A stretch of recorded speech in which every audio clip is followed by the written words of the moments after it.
So many people working and going to school from home lately, you're probably hearing the word Zoom a lot. Zoom Video Communications has become one of, if not the essential video conferencing app. We're using it each day to plan our show here on Newsmax now as our producers are quarantined across the country. But Houston, we have some problems. The company is now facing a class action lawsuit. A user claims in the suit filed in federal court in California that Zoom shared data with companies like Facebook without users' consent. Then there's also this. New York's Attorney General is also looking into Zoom for its data and privacy security issues. New York's AG sent Zoom a letter asking about new security features and what they've put in place since they've experienced all this increased traffic. The letter also outlined several concerns and vulnerabilities that could allow malicious third parties to gain access to users' webcams, among other things. With us now, let's bring in our two marketing and branding experts from Alison May Public Relations, also co-host here on Newsmax TV, Alison Maloni. Great to see you, Alison. Also with us, John Tantillo, the marketing doctor, Dr. Tantillo. Thank you for joining us. Well, thank you for having me. All right. And Alison. So guys, when the moment arises, you have to be able to meet the challenge.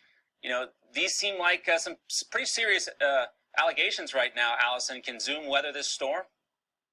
I think they can, John, but what they should have done is planned and prepared. They knew once this hit that they were going to be bombarded. They had great PR because they were offering schools free access and churches and companies. So they were doing really well in the media. But at that point, they needed to plan and prepare for these hacks. And what they're doing now, they're obviously reaching out to everyone saying, here's what you need to do to try and prevent that. But they should have let everyone know who was going on Zoom. What should you do? Keep it private. Make sure the host only has control. All of these things that are on their website now is what they should have planned for. They also should have had their tech teams ensure that they wouldn't get hacked. I mean, this is what they do, and you have to know what can come. And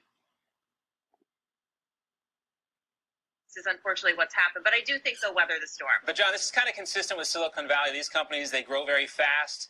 And then they have this critical application they need, and then they discover a little bit later on down the line that they need to fix things here. But, you know, again, the features on this and the functionality, it's a great application.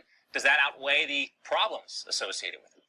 Well, John, I look at it this way. This is an example of a smart brand doing a dumb thing.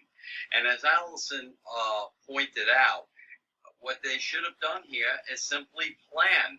And what they did is they had the opportunity of increasing popularity like a speeding bullet and shot themselves in the foot. So this was not very smart of them to do. But I agree with Alison. I think with the right PR campaign, they will come back. And it's what separates good brands from great brands. Well, we're going to keep using it because it's working out pretty well. So hat tip to the folks at Zoom, and hopefully they're not listening in on our conversations. Alison, John, great to see you both. Stay with us. We'll be right back after this. Thank you.